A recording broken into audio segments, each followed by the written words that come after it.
Again, everybody, and thanks for tuning in. Welcome to the Thames Valley Chamber of Commerce and to today's webinar on the power of partnership through COVID-19. I'm Narinda Multani here at the Thames Valley Chamber of Commerce. I work and support businesses in the Thames Valley and have been working closely with my member Amy Bottali of Helen Douglas, who will be delivering today's webinar. So before I hand you over to Amy, please can I advise this webinar is being recorded and is available to listen to again, and that's via the webinar library on the Chamber website. Also, if you have any questions for Amy, please post them in the chat box. So Amy will answer those accordingly.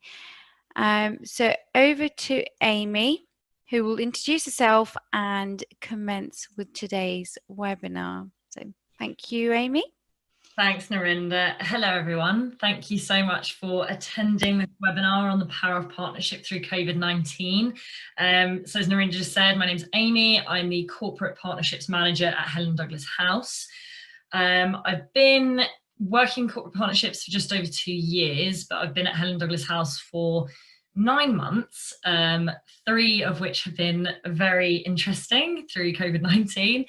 I think just like everyone else, there was a real panic at the start of this pandemic, and especially for the corporate partnership teams across the country, I think there was a real panic as to what was going to happen with our supporters and how they would be able to support us going forward.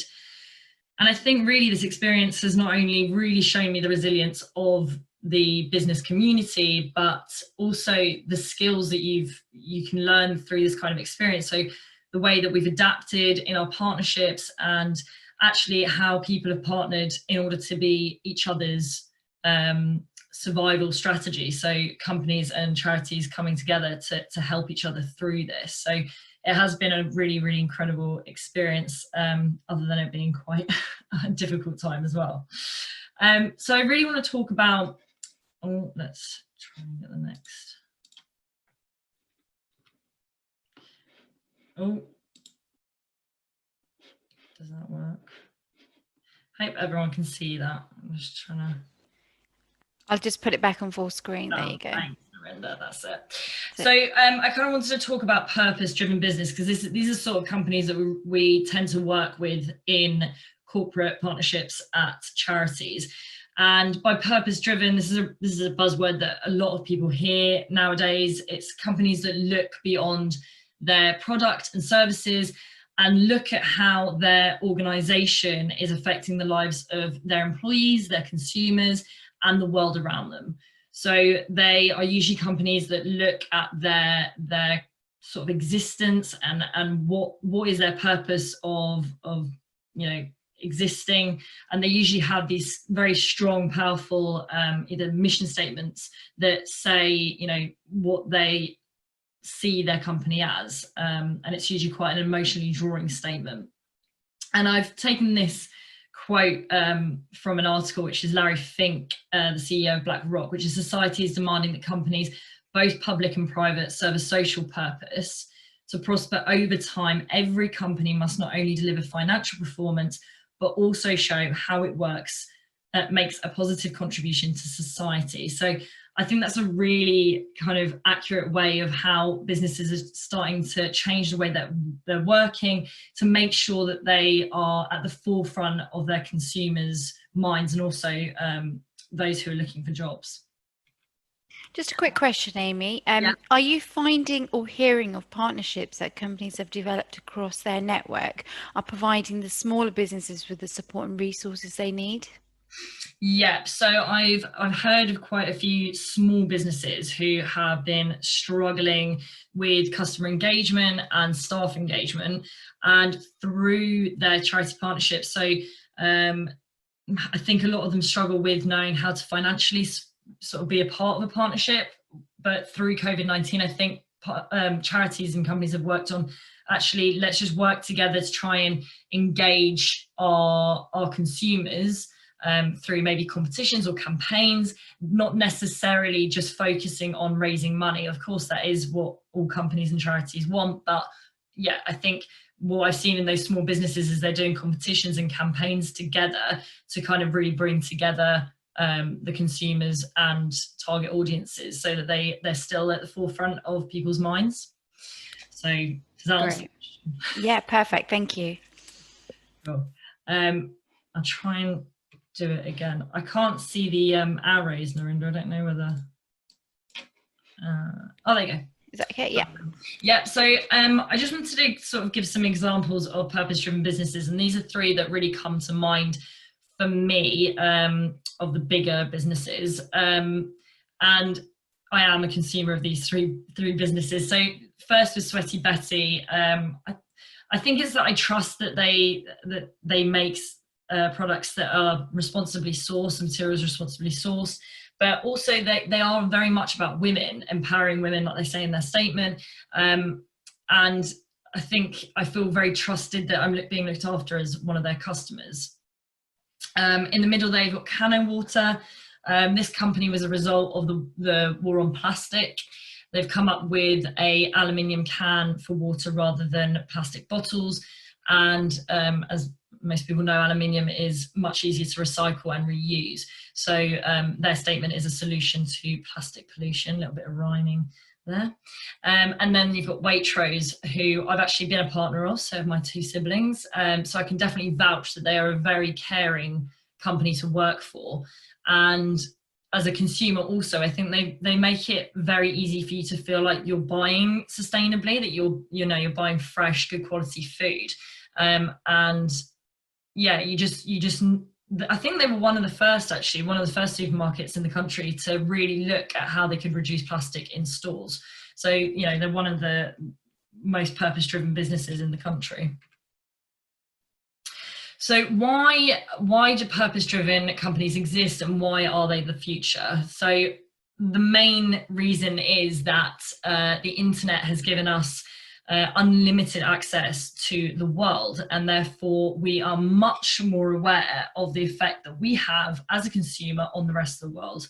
So not only, we have Blue Planet that showed us, that our use of single plastic products are destroying our seas, but also, climate change is all over social media. We've got, movements like Black Lives Matter, that are so easily seen now, and we can really see the effect we have as a consumer on the world.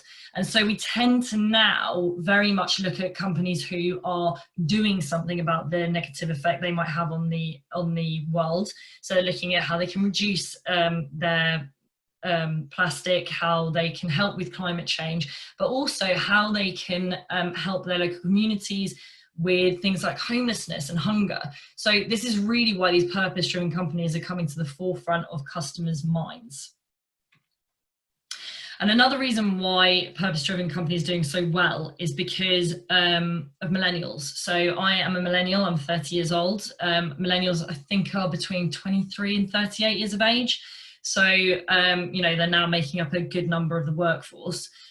And because we have been very much a generation that has had access to the world and the effect we have as a consumer, we are much more aware of CSR objectives in a company, sustainability. And so when we look at a company to work for, we want to see, what are they doing for the environment? What are they doing for the community? And as you can see there, 88% of millennials want to work for a socially responsible company.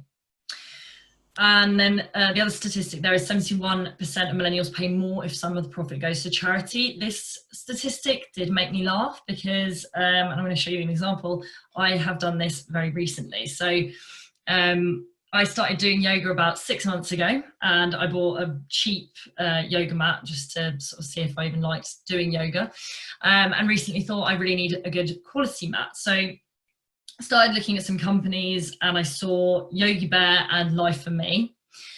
Life for Me had a 20% discount for first-time customers, which drew me in. But Yogi Bear, I went into their website, and it's very much about community. It's very much about mindfulness. And then I saw this Growing a Greener Future, which obviously, as a millennial, completely drew me in. And I saw that they partnered up with a charity called Home Tree, which are helping to plant trees in communities, and that for every mat that Yogi Bear sell, they will donate money for this charity to plant a tree. And so guess which charity, which company I went with to buy a mat from? I went with Yogi Bear. And I think it just shows the shift in how consumers, especially millennials, has really gone, rather than it being about money, it being about, I can get the product I want, but I'm also basically saving the world by buying this mat. That is how we're now thinking as a consumer. Another reason why companies who drive from purpose rather than just from profit is they are outperforming the stock market by 42%. Now, this is from a survey that was in 2018, so the percentage has probably gone up since then. But I think it's quite obvious as to why. Their consumers feel like they can trust them. They feel that they care about them. So you tend to want to buy from a brand that is trustworthy. And then this statistic, which is 79% of consumers are more loyal to purpose-driven brands. I think, again, this is a no-brainer. You're going to be more loyal to a company that is positive, has a good reputation, is trying to look after their consumer and the world around them. I mean, Waitrose is a great example. They probably have, as I said, one of the most loyal customer bases in the country, because they make their customers feel loved. So I think Narinda's now going to put a poll up, because I just wanted to kind of get a sense of what people's initial thoughts are on partnerships. So if you could all just vote on that'd be great. Okay, that should be up now. Yeah. And the question is, what are your initial thoughts on a charity partnership? So these are things that I've had, this is feedback that I've had before from companies when I've been networking. So it's always really interesting to kind of get a feel as to what people, what their views are on charity partnerships. And I think we're just going to... Yeah, they're coming through. So I think we've still got people still selecting. Yeah. Okay, I think everybody's done. So I'm going to now end that poll and share the results. There we go. Yeah, so the 38% have said, I always thought about partnering with a charity, but I don't know where to start. I think that's one of the main reasons I always hear about, is that people don't really know how to get into a partnership. 13% said I never thought about it, but I'm keen to learn about how a charity partnership could help with challenges and objectives. So that's just coming up in the next slide.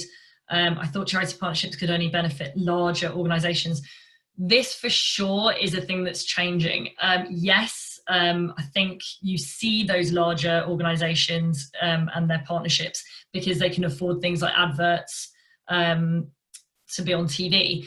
But there are so many, and I'm going to obviously show you some examples of charity partnerships that really benefit organisations that are smaller.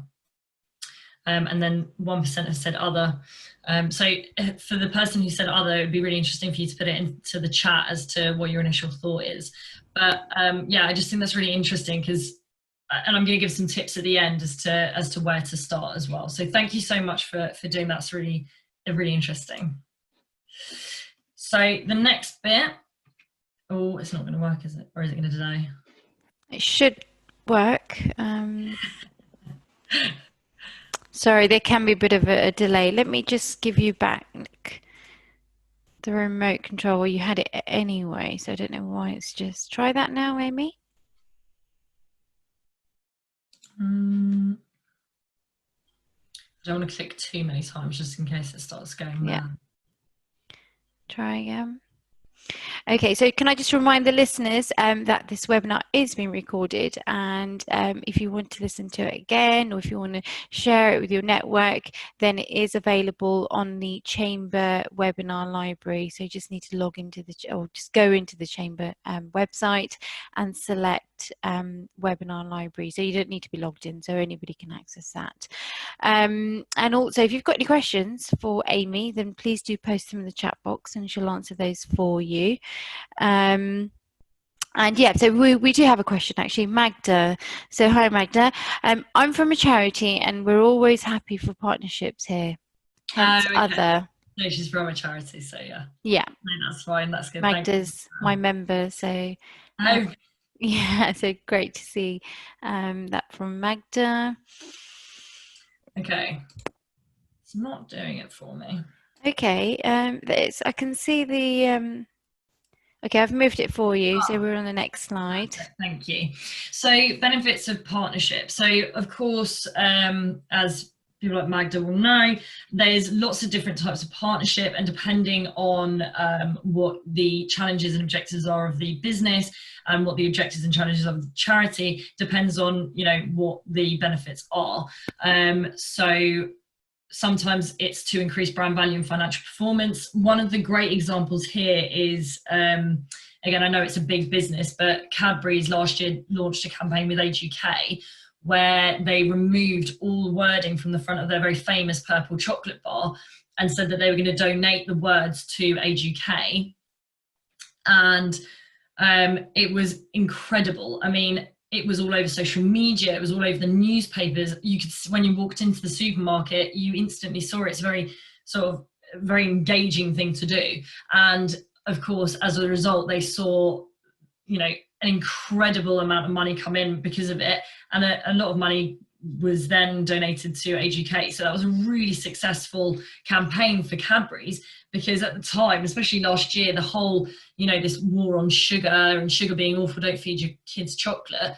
Actually, they gave you, you know, Cadbury's doing this campaign with Age UK made me feel like, well, I'm buying chocolate, but I'm helping, you know, I'm helping a charity as well. So it really was an incredible campaign that was run last year.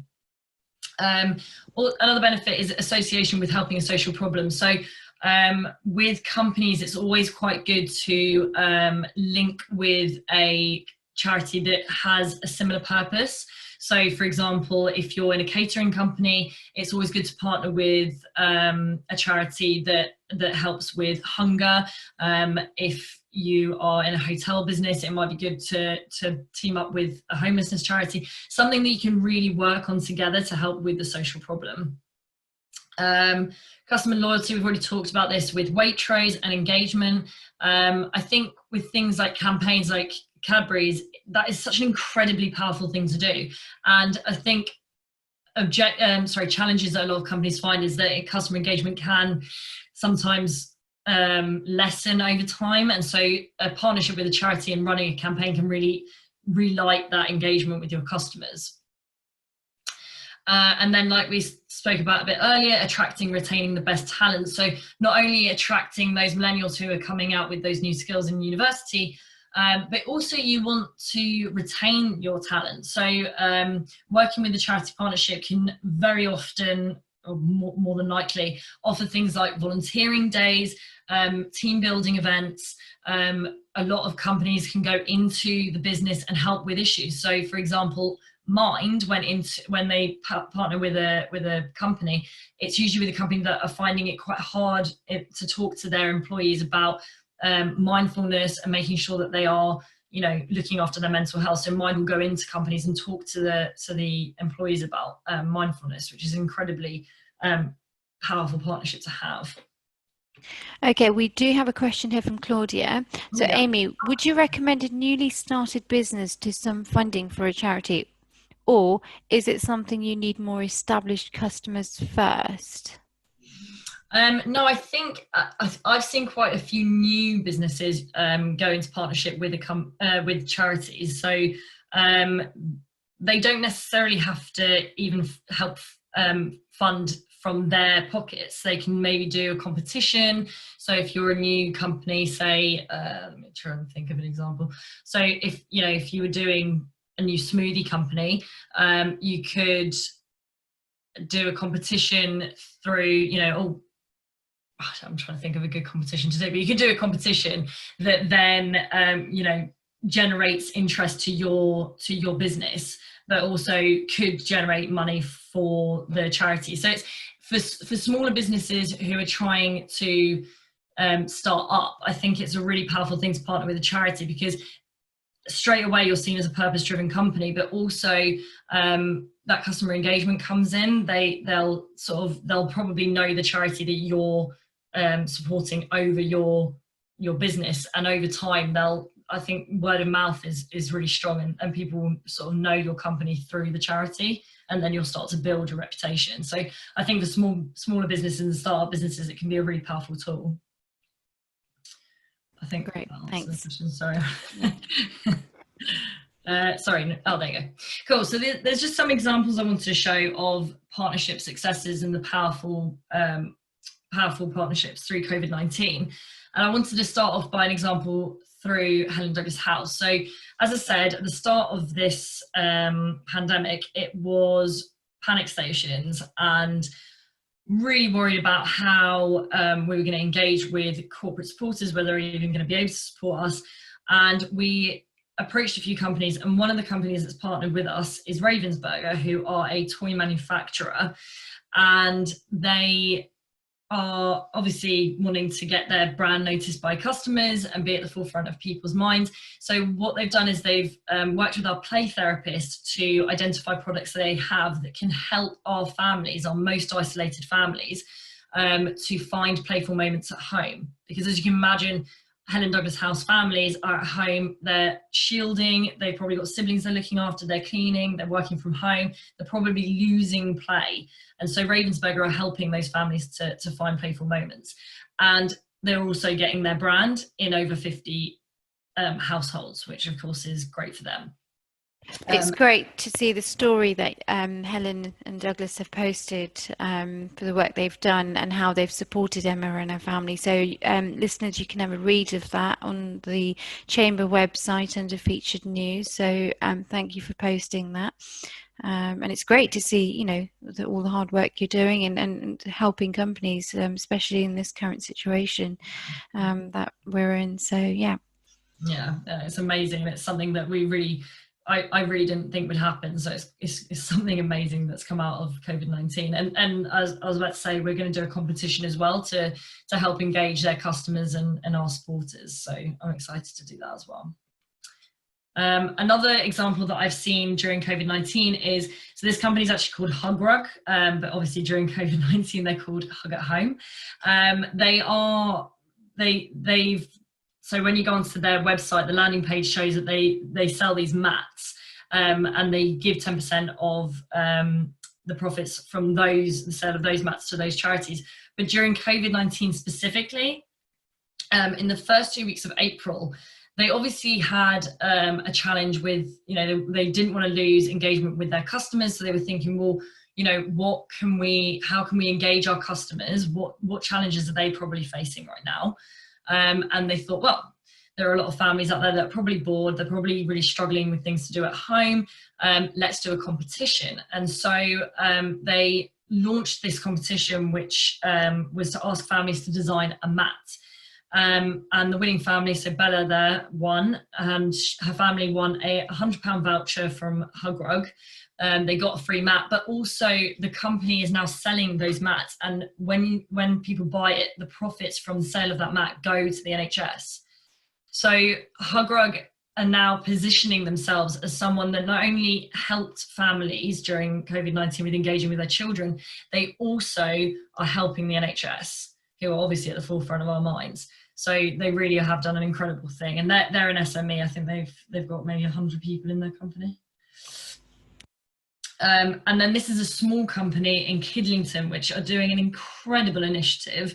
So Roll With Me they make handmade sushi, and they've done this initiative called Buy One, Give One, which is basically asking their customers when they come and buy sushi for their lunch, for their takeaway lunch, would they donate the same money for a meal to a family in need in the local area. So Roll With Me have partnered with local charities to deliver this food to low-income households. Now, this is a really great example of a small business that don't necessarily have the financial means of supporting a charity, but they're doing an initiative that means that they they are able to help people in the community, and they've now put themselves at the heart of that community as one of the companies that really did something during this crisis. So I just think that's an incredible example of someone that's really thought of something to do. That's great, yeah. So top tips. So in terms of if you're a business and you want to look at going into a partnership with a charity, I definitely recommend looking at charities that mirror your values and your service or product. So you know, looking at, if you are a catering company, looking at some hunger charities, things like that. Call and speak to corporate partnerships team. They are all lovely. I am connected to so many corporate partnership managers. They are always keen to talk to companies about, you know, ways that they can work together, but also being really honest and looking at whether it would work for both of you. You've got to remember, this partnership has to work for both of you. You've got to help each other in your challenges and your objectives. So I think feedback is always so critical from companies that I work with, because things like Charity of the Years, I think, are a thing of the past. They are dying out a bit. Companies are looking at long-lasting partnerships with charities, and that is really the key way of making a long-lasting effect on charities and companies. I think long-lasting partnerships are just the way forward, to be honest. So yeah. And also, if you are a small company, small business, and you've been looking for a corporate partnership, a charity partnership, sorry, and you've been really struggling, do go on the Work for Good website. They are a non-profit business that basically helps small businesses to find partnerships. So if you're really struggling to do it on your own, then go on the Work for Good website, because they've got some really good advice on there. So yeah, thank you so much. I feel like that was a real whistle-stop tour of corporate partnerships. But yeah, it's I just want to sort of share my experience as a corporate partnerships manager through COVID-19. I've spoken to a few other corporate partnership managers, and it's really been interesting hearing the experiences and actually seeing some of the campaigns that have been going on. So I'm gonna turn my camera on so that I can actually answer some of these questions. Great. Yep, so Samantha's just sent through a question. So she says, I think you touched on this earlier, but could a partnership with a charity help with staff engagement through COVID-19? Really good question. Yes, so there's a lot of virtual challenges going on at the moment. So I think a really good example was the 2.6 challenge that was launched all the months are going into one now, but I think it was launched in April or May. But we, as a charity, we sent out to our corporates the 2.6 challenge, and the response was amazing. So a lot of corporate supporters had been struggling with engaging their staff, and the morale was getting really low. And so by engaging in something like the 2.6 challenge, they did so one of the teams that raised money for us did a relay race. So one day one of them had to do a mile, and then the next day another. And it was a really good way of engaging them and having a bit of fun virtually. I definitely think there are ways partnerships with a charity to help with staff engagement. Even, you know, just speaking to a charity, seeing how they might be able to help. We had a virtual quiz. I know everyone is so sick of virtual quizzes, but we had a virtual quiz last week. And I think 2 of our corporate supporters had teams in that, and they said it was a really, really good way of just getting together. So yeah, there are definitely ways that you can engage your staff through the crisis. There was another question somewhere. I think we've gone through the questions. Oh, okay. No, she said, just thought of another one. Hope that's okay. Are there ways that companies can be in a partnership as a regular giver? Yep. So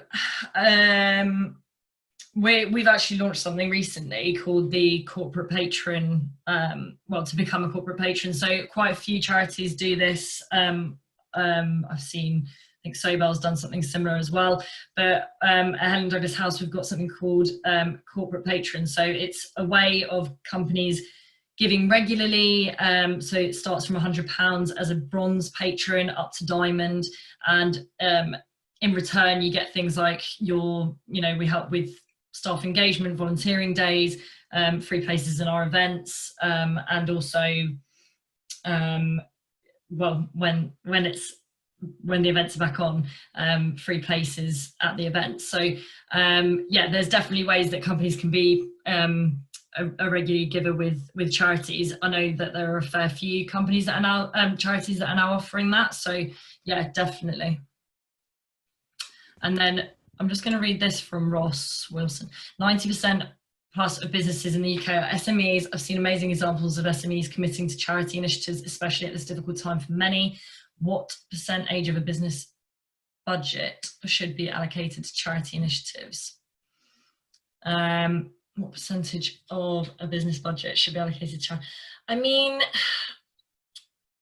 I never really, it depends. So SMEs work different. I've got companies who have budget that they put towards a partnership, but it changes. Some don't have a budget at all. So I think it depends on the company. Some aren't in a position to financially support a charity, so instead they want to help with campaigns, so they wouldn't have a budget there. I don't know. I don't know if anybody else I know Claudia's online. I don't know if Claudia has an example of a percentage. I can certainly have a look and get back to you, Ross, about that, because I've not ever really seen a percentage of a business budget that's allocated to a charity initiative. I know bigger businesses do, but bigger businesses have CSR teams and things like that. So SMEs, I think, yeah, it'd be interesting actually to look into that. Okay, great. Any other questions, please do post them in the chat box, and Amy will answer those. So it's been a great webinar. Thank you, Amy, for educating us today on the power of partnership through COVID-19. It's a really interesting and hot topic that you've actually touched on, because yeah, it's just, we're in a situation where, every person's been infected, and every organization, or nearly every organization, has been affected in some way. So yeah, so great webinar there. So I'm going to move over to the next slide. I'll come back to you, Amy, towards the end. So right, okay, so back to the chamber slide now. So this shows the Thames Valley Chamber of Commerce membership model. So it shows different membership tiers and how they're designed to attract a business depending on the level of exposure they wish to gain, as well as savings that can be made. So you can check out the membership through our website. It's there in the bottom right hand side that I've added, so you can visit the website and get an overview of the membership and what we offer. So I can see we do have some members tuned in today, so they're already aware of our membership and what we provide. So yeah, so next slide. Okay, so the Chamber has launched a business continuity toolkit, which is aimed at ensuring that you've got access to a single portal. So that's on the Chamber homepage. You can access all the information around COVID-19 and how we are trying to support and help businesses during this current situation with COVID-19. So it's quite a comprehensive guidance hub that we've got, and it's lots of interesting links in there that you may want to follow, and it's also got some government links in there as well, so it's, yeah, you might be able to find the information that you're looking for. Okay, so again, thank you, Amy, for delivering today's webinar.